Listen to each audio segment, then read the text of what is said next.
கருதுகின்றனர். ஏனென்றால் அந்த வெள்ள பாதிப்பில் மக்கள் இன்னும் மீளவில்லை, பல்வேறு துன்பங்களில் இருந்து மக்கள் மீளவில்லை. ஆனால் எங்களுக்கு ஆச்சரியமான விஷயம் என்னவென்றால், நம்முடைய தமிழக முதல்வர் அண்ணன் மு.க. ஸ்டாலின் அவர்களுடைய கொளத்தூர் சட்டமன்ற தொகுதியில் கூட பணம் பட்டுப்பாடா நடக்கிறது, அதிர்ச்சி அளிக்கிறது, ஆச்சரியம் அளிக்கிறது.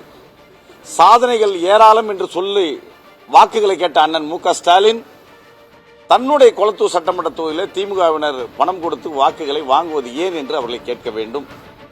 குறிப்பாக கடந்த 3 நாட்களாக இது போன்ற விஷயங்கள் நடந்து வருகிறது.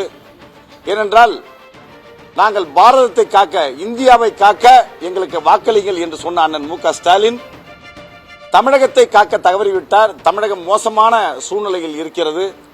அதைவிட மோசமாக தமிழகத்திலேயே மோசமான தொகுதியாக கொளத்தூர் சட்டமன்ற தொகுதி இருக்கிறது என்று சொல்லித்தான் அண்ணன் பால் கனகராஜ் எங்களுடைய வேட்பாளர்கள் வாக்குகளை கேட்டார். அவர் 3 முறை சுற்றுப்பயணம் செய்த போது அபரிதமான ஆதரவை தெருக்களின் இருபுறங்கள் மாடிகள் இருந்து கீழே வர எல்லா குடிசை பகுதிகள் எல்லா பகுதிகளிலுமே இருந்து அபரிதமான ஆதரவு அளித்தனர். அதன் எதிரொலியாக பல எதுக்காக இருந்தாலும் ஒரு சில இடங்களை மட்டும் உங்களிடம் சுட்டிக்காட்ட விரும்புகிறேன்.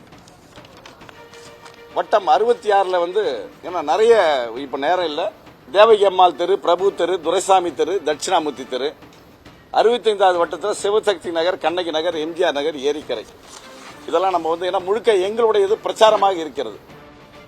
ஆக இந்த பகுதியெல்லாம் பணம் கொடுக்கப்பட்டு வருகிறது. நேற்று கரண்ட் கட்டானவுடனே இந்த வேலை நடந்தது. அதனால எங்களுடைய ஒரு கோரிக்கையை தலைமை தேர்தல் அதிகாரியிடம் வைத்தோம்.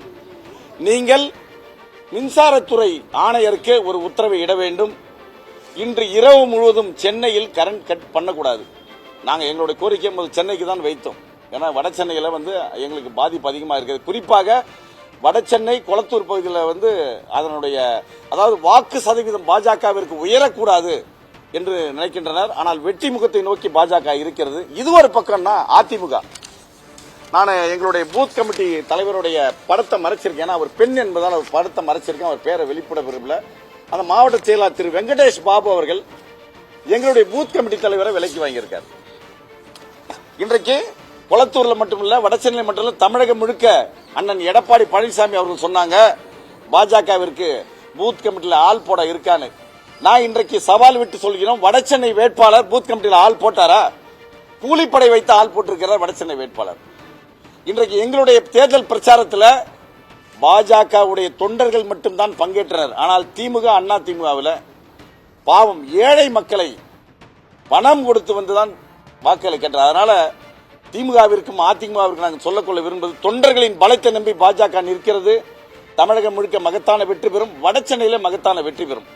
எங்களுக்கு அண்ணன் முதல்வர் ஸ்டாலின் அவருடைய வேண்டுகோள் என்னவென்றால், கொளத்தூர் தொகுதியில நேர்மையான முறையில் தேர்தலை சந்திப்போம், வடசென்னையில் நேர்மையான முறையில் தேர்தலை சந்திப்போம். திமுகவா பாஜக என்று இன்றைக்கு தமிழகம் முழுக்க எதிரொலிக்கிறது. கொளத்தூர் தொகுதியில திமுகவிட வாக்கு சதவீதம் குறைகிறது என்பதை அடித்து சொல்கிறேன். கொளத்தூர் தொகுதியில் பாஜக வெற்றி முகத்தை எட்டப் போகிறது என்பதையும் வருங்கால தேர்தல் உணர்த்தும்.